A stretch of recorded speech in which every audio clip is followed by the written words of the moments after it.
Hi everyone, this is Mari Craig, and you're listening to the Small Steps to Wellness show, a podcast where we discuss how we can achieve more wellness in our lives one small step at a time. For the past 6 odd years, I've taken a special interest in nutrition and I've changed the diet of my family on its head. But as I've dived deeper into the world of nutrition, I have learned that health is so much more than just what we put on our plate.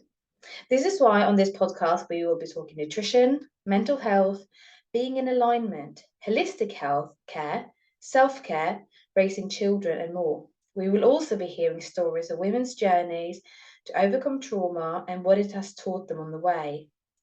When we share our stories, we realize we are not alone and that things can change for the better. I'm so glad to have you with me on this journey as I explore what health and wellness truly encompass. If you like what you're hearing, please consider rating the show with a 5-star rating and sharing it with your friends. It really makes a big difference. Now, on with today's show. Hello and welcome to the Small Steps to Wellness show with me, your host, Mari Craig, where we are discussing how we can achieve wellness in our lives, one small step at a time. Now, intuitive eating is a field I have to admit I know very little about, but something I want to learn more about. Because I often find when working with clients that they want to be told what to eat, but in my opinion, that kind of won't work in the long run because as much as I'd like to, I can't forever be holding their hand. And that's why on today's show, I got Marcelle Rose with me to help me understand what intuitive eating is. Now, Marcelle specialises in helping women beat binge eating, bulimia, emotional eating, yo-yo dieting, so that they can make peace with their body and heal their relationship with food. And for many women, this is really a transformational experience, so they're able to reclaim their life. This is powerful. She is a registered nutritionist and health coach with specialist training in eating disorders. Marcelle works with her clients both in a one-to-one capacity, in addition to running her 21 on Diet, Your Mind course. I love that title. And that is designed to unlock your diet mindset, unlearn your old food patterns, and make new confident choices. Marcelle also loves supporting women with their food and body challenges within a free Facebook community, the Food Freedom Collective. And if you look in the show notes, you will see links to everywhere that you can find Marcelle. So welcome to the show. Thank you. Thank you so much for coming on. Yeah, do you know what? I've been asking people, I need to speak to somebody who can tell me what intuitive eating is, because I have a feeling this is going to be something that I'll be totally on board with. So thank you so much for coming on today. Should we just jump straight in? What is it? What is intuitive eating? Okay, so in essence, it's a non-diet approach. And it's really a framework to help people build a happy relationship with food and heal from chronic dieting, because I think we are so affected by diet culture now more than ever, and it's something that's really needed. So it really helps people to move away from dieting and reconnect with the body so that they can start to rely on their internal cues rather than relying on the external diet rules that we're all sort of given. We need to have this many calories, we need to eat this food, we not eat that food. So it's really about retuning back in, and it's really about tuning and connecting in a way that really feels good both physically and emotionally, because I think when you think about dieting, if you're someone that has an unhealthy relationship with food, a chronic dieter, or sort of a disordered eater, somewhere along that spectrum of disordered eating, it not only affects you physically, but very much emotionally, and really can take over your thoughts and preoccupation. And so, so using intuitive eating as part of that kind of recovery is very, can be very powerful. And a lady called Evelyn Triboli and another lady actually created the 10 principles of intuitive eating. So there's it's not just, I think there's a bit of a misconception that's just about well, eat when you're hungry and stop when you're full. You know, it's so much more than that, really. Yeah. So there's so much I could pick up on there. You said retune back in, and that obviously tells me that actually we kind of technically know what we should be eating, but we've been so, I guess, indoctrinated into this diet culture that we don't really know where to begin. And I can imagine also for children who haven't been kind of I don't know, polluted with all these ideas, that because everything is kind of in abundance, it's they almost never get to learn what intuitive eating is, because everything is so readily available. Yeah, I mean, we all internally know when we're, you know, obviously babies, if you think about toddlers and babies, and they know they have those hunger and satiety cues, because they know, they push away, you see them push away food, chuck it on the floor, not, you know, they actually know, because we're all born with those inbuilt cues.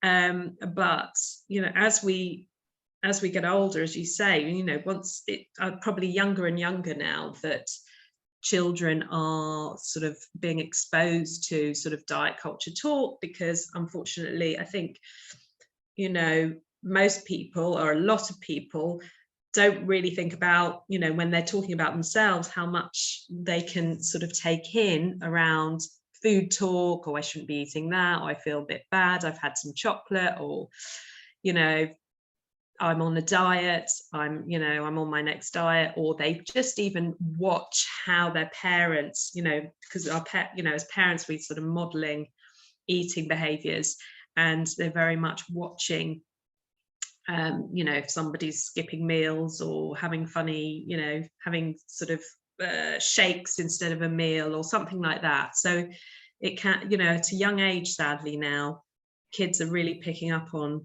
those cues, you know, those external cues. I think you're onto something really, really important there, because I think one of my issues is we kind of, I guess, I mean, men also diet, obviously, but I wonder if it's a bit more a women's thing, that mummy's on a diet, and what is that teaching children about their bodies and good foods, bad foods, all of that kind of stuff that I don't have a lot of time for, I have to say.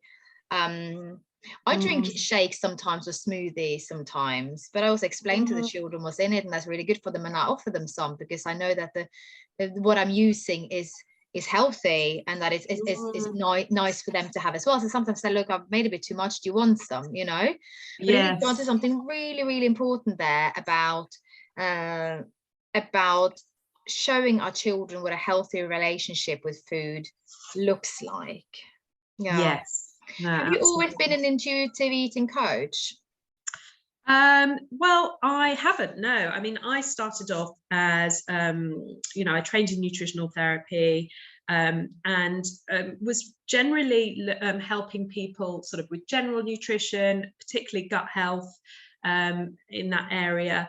So really, I came from a bit of a different approach. I then started to get quite a few people come to me who wanted weight loss, and I felt like there was something else going on. There's a lot of emotional stuff going on, you know, I was seeing quite some disordered eating and chronic dieters, and I thought, I don't feel quite equipped with what I've got to help them properly, really, because they don't need to be given a whole set of rules, really, to, you know, to stick by, because as soon as, you know, how long is that going to last for them? So I kind of, you know, sort of thought about, I need some more tools to be able to work with these people. And I then trained as a health coach, but still felt like, you know, I'm getting more of these kind of people that are more disordered eaters, and I have to refer them on, because I can't work with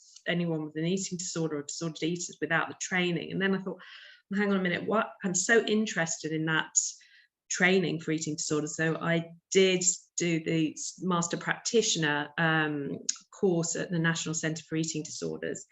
And that's what really helped me do a bit of a U-turn, really, on the way that I was working with people, and also to then eventually specialise in sort of eating disorders, disordered eating, emotional eating area.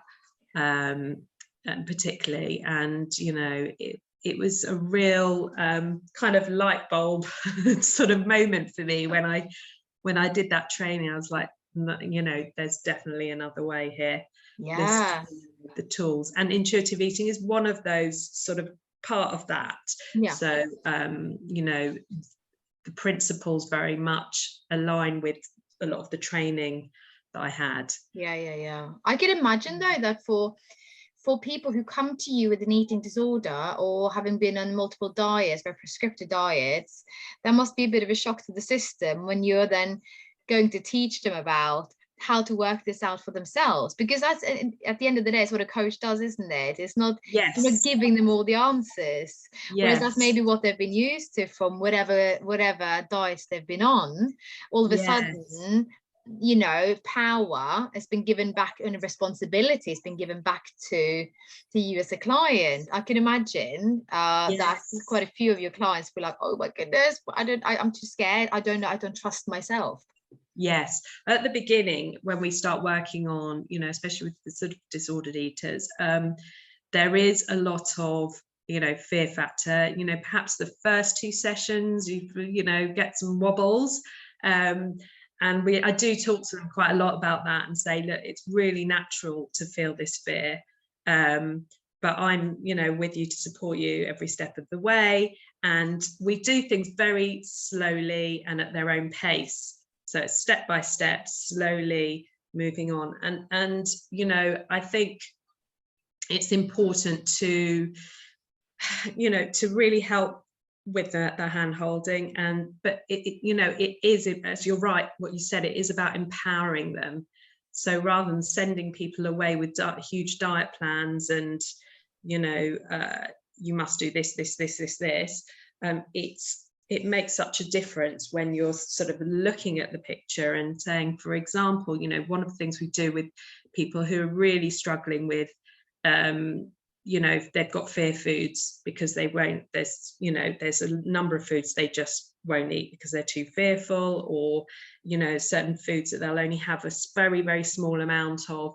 And we sort of start by looking at those foods, breaking them down, looking at what, a traffic light system of what would be, your red foods and what would be your amber foods and what foods you're okay with at the moment. And then we very sort of gradually work our way through. But instead of me saying, right, I want you to eat this and this, we talk around, maybe start with the amber foods and say, okay, what would you feel the most comfortable starting with?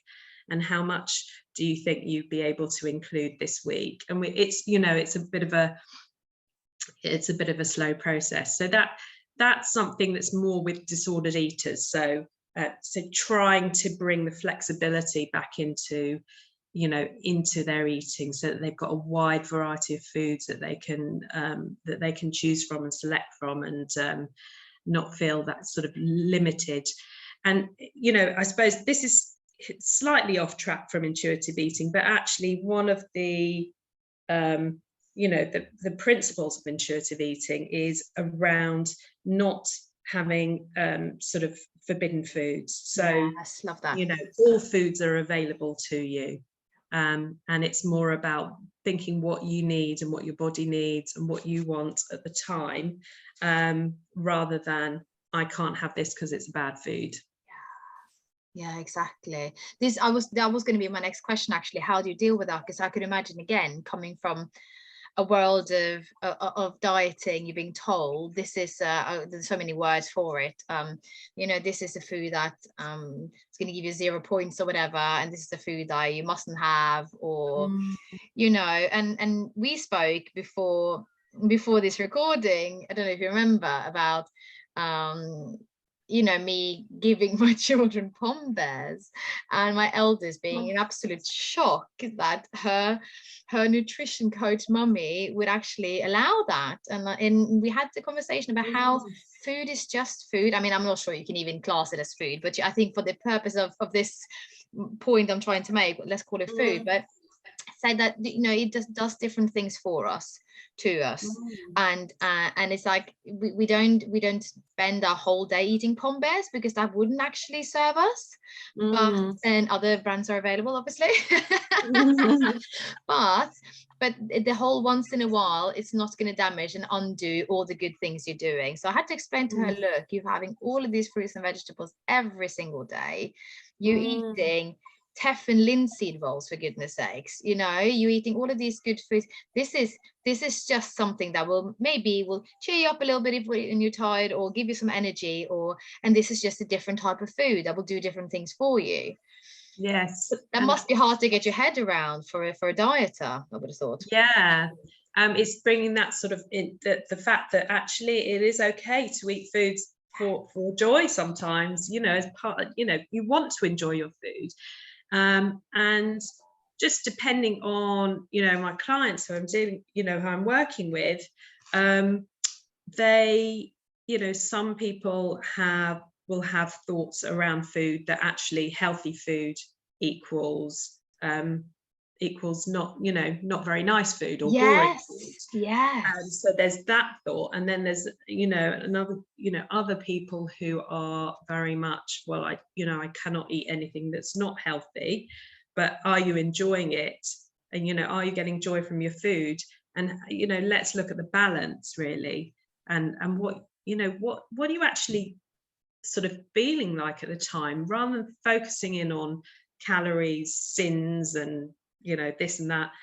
Can you focus on what kind of food do you want? Warm food, cold food, crunchy food, smooth food, sweet food, savory food, salty food? You know, really focus on the colors, the flavors, the textures, rather than focusing on calories that just doesn't give us any useful information really at all. No, exactly this. I feel, yeah, this is, I love this, because different foods do different things at different times as well. You know, I might add something to my smoothie bowl or whatever, not because it's so bloody healthy, but because it's got a nice crunch and I'd love chewing something, you know, and that's okay. What kind of results do you get with your clients? And let's say I'm probably, because I think more people can relate to it, I think, what kind of results are you getting with your clients that have been on diet after diet? Because and as a follow-up question to that, I suppose, is a lot of people I know, they because I work also with lifestyle changes, and incidentally, if you have some weight to lose, you probably will lose it if you go through the process. However, you have to be patient because things take time, and I would imagine that a lot of people who've been on diet after diet have been used to getting really, really fast results.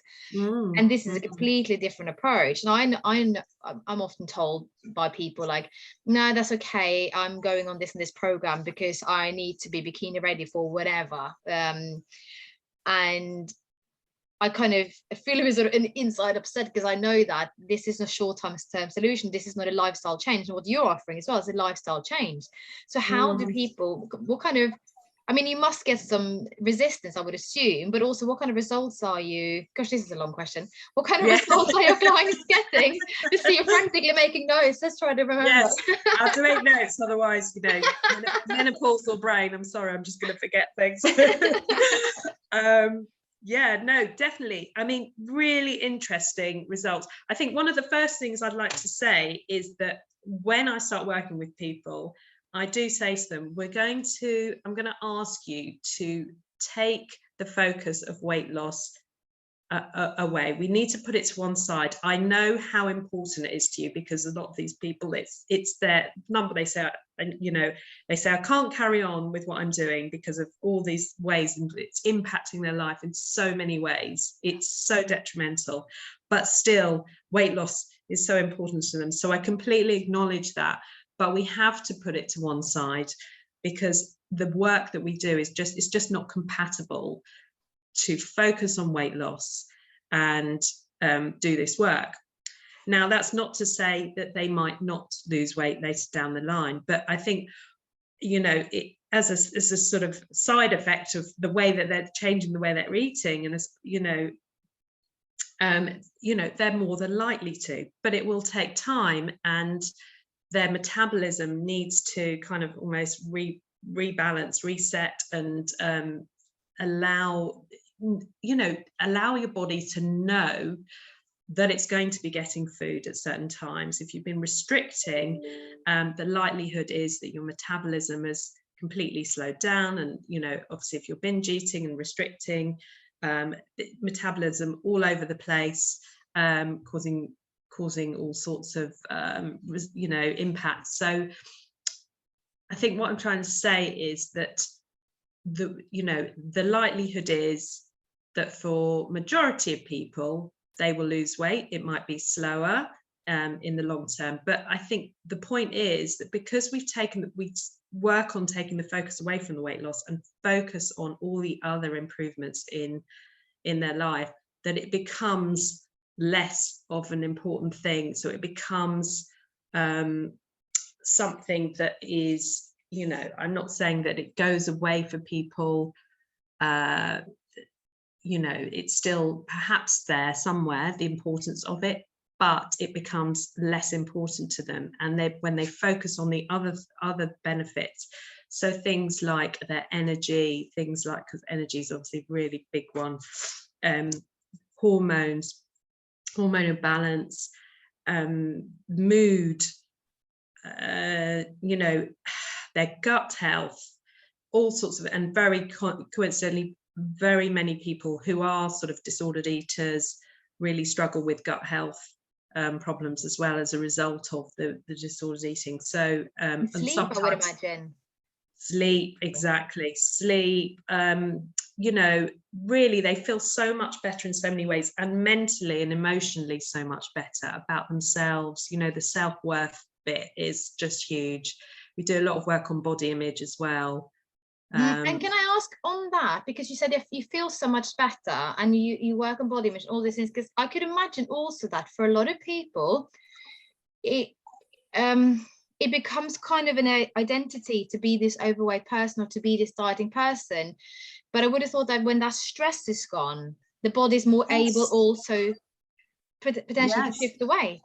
Yeah, absolutely. Because one of the things I explained to them is actually that they're doing more harm to themselves by worrying about the food that they're going to eat, because it impacts their metabolism, it impacts the way they're digesting and absorbing food, because they're so stressed when they're eating. So their digestive system is kind of, in essence, going to sort of shut down or slow down, and they won't be working that efficiently than if they just ate, you know, just ate without that stress around eating. And general stress overall, yes, is, you know, you're going to be holding on to weight, particularly around the middle, when you're stressed. And there's a lot of anxiety that comes with these clients that are, you know, struggling around food. So there's a lot of stress, a lot of cortisol. Yes, you know, exactly, which is not conducive to good to good digestion, is it? No. So yeah, definitely it, you know, it can make such a difference. And the problem is, because I think many people who are chronic dieters and who have this sort of unhealthy relationship with food and their body, they are constantly preoccupied with thoughts about food, their body, weight, dieting, and they say that literally it takes over everything. They can't think about anything else. There's no headspace for anything else. You know, it affects them in all areas of their life, because obviously it affects their mood, it affects relationships, it affects work. So I would say, you know, the biggest impact really is to see the change in that, when people start to build on their self-worth and their self-esteem and feel good in their bodies, and they're much more likely to look after their bodies in that way, and they accept it, you know, and work on it as it is, and work on their eating in a different way, and then they're much more likely to look after it, and much more likely to kind of move in a way that feels good. That's another important principle, which I think is so important as well, rather than the sort of punishing exercise that some people do, again creating a lot of stress in the body, not necessarily helpful. No, exactly. And I've been on this bike ride, I've been on this run, and I burnt however many calories. It's like, yeah, but did you enjoy it? You Yeah. actually, I use an online coach, and he always says, exercise is a form of self-respect. It's a form of you showing your body, I love my body, I want to look after it. And I think there's so much truth in that. You've got one place to live in, one body to live in. I want to look after it. I want to make sure I treat it with the respect and the love that it deserves. But I wonder if we've all been so used to shaming ourselves, or to feeling like we're not worthy of all of these things, that it must be quite a shift for people. And definitely. I mean, I have a number of clients that I've seen, they've overworked themselves at the gym, they've got injuries, then they're in this cycle because they feel even more guilty because they're using exercise as compensation, and then they can't exercise because they're in pain, because they've caused injury, because they've overworked.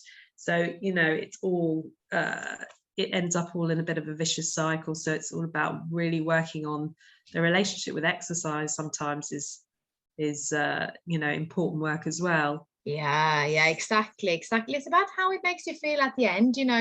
I do weight exercises, and I never thought that'd be something I'd enjoy at all. I thought that was something for men with those vests in the gym, and it wasn't for tiny little me. And I have to tell you, how I feel after I'm done is amazing, and I see the changes and I think, gosh, this is great. But if I'd thought this is crap, I'm not enjoying this at all, I would try to find something else that I do enjoy, because I can't think of anything worse than spending half an hour doing something that you hate, because what's the point in that, isn't it? Yeah, and you're much less likely to continue with it as well. It's finding something you really enjoy, and that because the consistency is far more important, really, isn't it, as well? So it's getting something you enjoy. It doesn't have to be punishing, it just needs to be nourishing exercise, something that makes your body feel good, and that you want to keep doing regularly.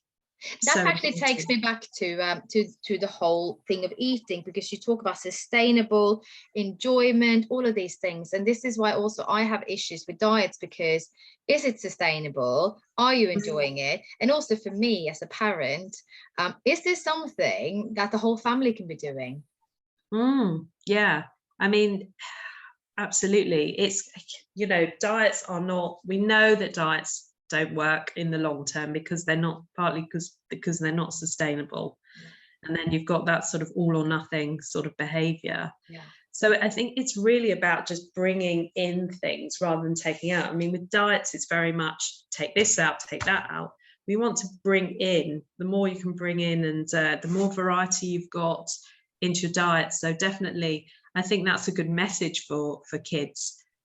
Bring as much, try and get them to try as many new things as possible by having things available. Eating family style can help with that, trying different things in the middle of the table and serving themselves and things like that. And that helps with picky eaters as well, I can tell you, because I've got one, which is a bit weird coming from somebody who's kind of who know what to do when it comes to nutrition. I have a picky eater, and being able to have autonomy and to choose what goes on my plate from picking it in the middle of the table is, it's a bit of a faff sometimes. You want to make something in one pot thing, and it's a bit of a faff sometimes. But if you can work it out, at least some of the times, to give them the opportunity to go, right, I'm in charge. Because at the end of the day, they're not going to live with you forever. You're not going to tell them what to eat forever. And same with adults. We need to learn at some point to what works for us, what are we happy with. Absolutely. And trying new different things, bringing that abundance in. And also the benefits are so wide, you're benefiting your gut that way, as sort of we're learning more and more about our gut at the moment, and about the microbes in our gut, that the more we've got that lovely diversity of the bacteria in our gut, the healthier we are overall, and how it supports our immune system and our brain, and, as you say, everything, every part of the body. So so it has many benefits. Yeah, well, I tend to stay at home. I mean, the kids don't. No, actually, the kids don't do understand what a calorie is, because it's said on the packet, on the Pombe packet, may I add, how many calories it was, and I tried to explain what it was, and my eldest totally got it. She was like, I said, but I don't think that's a good way of counting, because if you eat nuts, they have more calories. But what do you reckon? What should you have more of, nuts or Pombe? She was like, nuts, because they've got all kinds of other nutrients. I was like, that's my girl. I said to her, it's like I'm winning. But I said to her, we count colors in our house. We count the amount of different fruit and veg and herbs and spices and nuts and seeds and all of those things. That's what we count. We, add chocolate to the list. I count that too. So that's what we want to count. Absolutely. Does it frustrate you though when you go like, this is I've got such a great way for you to help yourself, and people just don't want to listen? That must be frustrating? What, in terms of just what? Because you let's say you see somebody who's constantly going on a diet, and you're kind of like, hello, I'm here, I've got something that you can actually keep doing for the rest of your life. But we do get, I think by the time they come to see me, they realise, because I explain very clearly that, this is very much a non-diet approach. This is what this is how we do it. We want to put this weight loss to one side. So I think by the time they've kind of thought, okay, I'm going to work with Marcelle, they understand that it is going to be a different approach. But yes, there are wobbles sometimes, and but it is very much a collaborative thing. And we try, part of the coaching, as I'm sure you do, is really understanding where their challenges are, and seeing what's been working for them and what's not, and just working with that and really listening.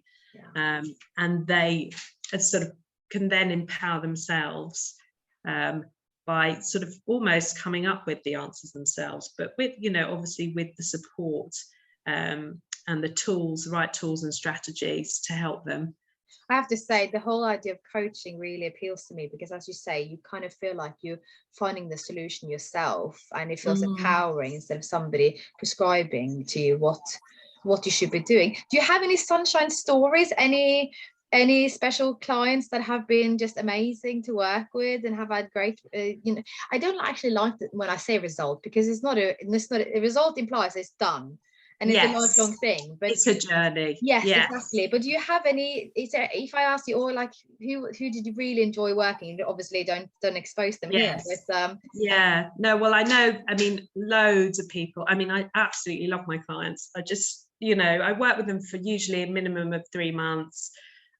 Sometime, quite often longer, and it's just wonderful. I just, when you see people just and they get their sort of light bulb moments. So I've got lots of wonderful stories, but I know one particular person that I can talk about, because I've sort of she was happy for me to sort of interview her, and so I know that she's given me permission to talk about, but I won't mention her name. But she, amazing woman,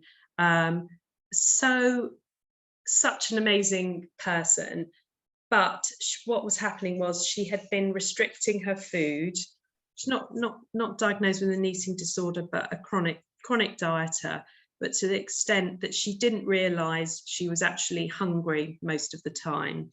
So she was so exhausted all the time. She would go to bed early because she was worried that she would end up sort of binging. She wasn't really a binge eater, but she would, come to the end of the day, and that's when it was, going for the foods that she deemed, not healthy, and it made her feel incredibly guilty if she did then. But because she'd been severely sort of restricting the amount of food she'd been eating throughout the day, so she'd go to bed at like 8 o'clock at night just to come away from the kitchen, because that's all she could do. She's had problems sleeping though. She couldn't sleep well.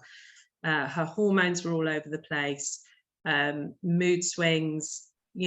She would they were quite a sociable family, and they would often have people over for dinner, but she couldn't focus on the socializing. She was so preoccupied and in her head around the food, and worried about what she was going to eat, and worried about what, you know, looking like in front of other people, that she found it a real struggle, you know, to sort of properly socialize. And she's this amazing, vivacious character. And yeah, so we started working at first, and, you know, there were some wobbles, and she said, look, I know I've invested in this, so I am going to, I know you say trust the process, so I am going to trust the process, because what else can I do? I've spent years and years doing the same thing, and it's not worked. So I know I need to, but I'm feeling really, you know, nervous. So this was, you know, early on, you know, perhaps we did the first session, and then the second session she sort of admitted that to me. So we worked through that, and honestly, she was amazing. Once she realized that, she said, I can't believe that I have been hungry literally my whole life, like hungry. She said, because we got her slowly eating, you know, bringing in some lovely foods that she enjoys, just changing the way she's eating. She felt satiated. She wasn't craving sugar anymore. She was feeling energized. And, you know, by the end of it, all of those things that I mentioned, she felt so much better. But mostly it was her mindset and her positivity about herself. And so she's now like, she's brilliant, because now whoever she speaks to, she's like an advocate for the non-diet approach. Because and you know, she said, I'm surrounded by all my friends, my family. Her mum still says to her, you know, talking about the next diet and everything, and she's like, whenever I speak to people, I tell them, no, you've got to stop doing this. And you know, she's just brilliant. So yeah, she's a great example of how, and she just feels so amazing now, you know, when she felt so awful. I could imagine also that a lot of people who are restricting themselves will probably also go down the low fat route, and that must make your mood just miserable, not getting enough of those good things that you need for your body. Absolutely.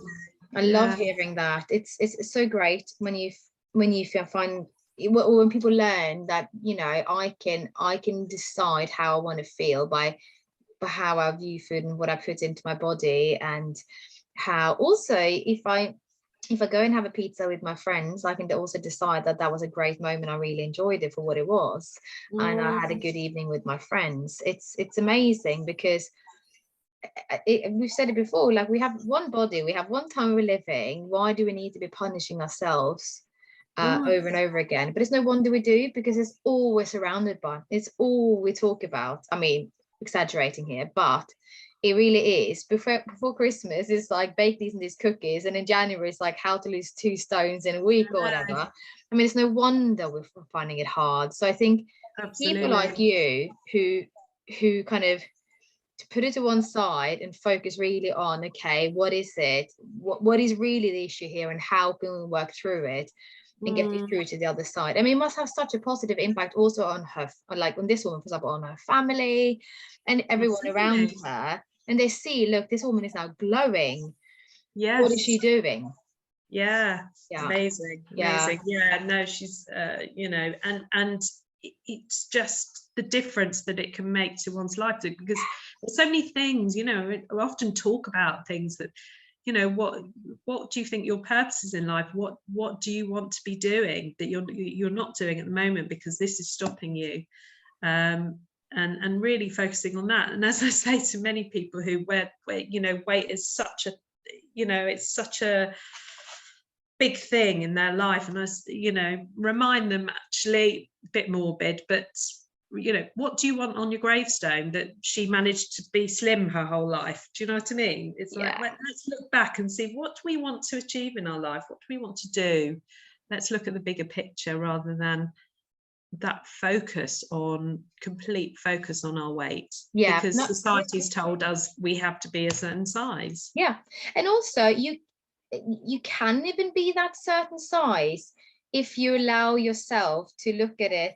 in a more sustainable way. I mean, I can take my I mean, I don't have a massive weight loss story as such, but I'll finish on this. Like, I've always felt like I needed to starve myself or to count calories, all these things, or just exercise loads and do all these things in order to lose weight. And it was always so hard for me because I just gained weight so easily. And it was always like, it's going to be hard for me. It's going to be hard for me.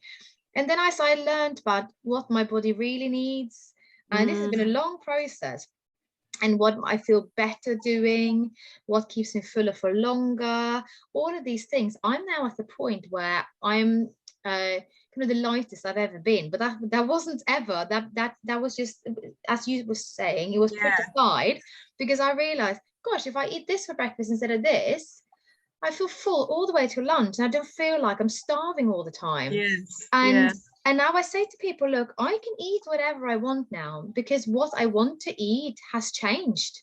Because and my body now usually absolutely does, because I know that if I eat XYZ, I'll feel so much better in the long run. So that's what I want to eat. Yeah, because many people who, you know, I'm working with, and we talk to them about taking away this sort of feeling of these foods are forbidden, and they say, but Marcelle, you know, if I'm allowed these foods, that's all I'll eat. And actually it's amazing that changes. That's not what they want to eat once they bring in all these other things, and that's allowed as part of the diet. You know, it's very much not, it's not forbidden anymore. It's not about compensating, and they learn that you move away from that feeling like, well, I'll just eat, you know, 100 chocolate bars all day long, because once you change that whole mindset around it, it becomes much easier to just sort of include that as part of your diet. And also, you probably don't want it as much. You probably you don't. Want less of Absolutely. it. Because it takes the power away from it, doesn't it? Exactly. Takes that power away from the food. Yeah, and it's not a treat anymore. It's just do you know, I used to have no interest in nuts and seeds and all of that stuff.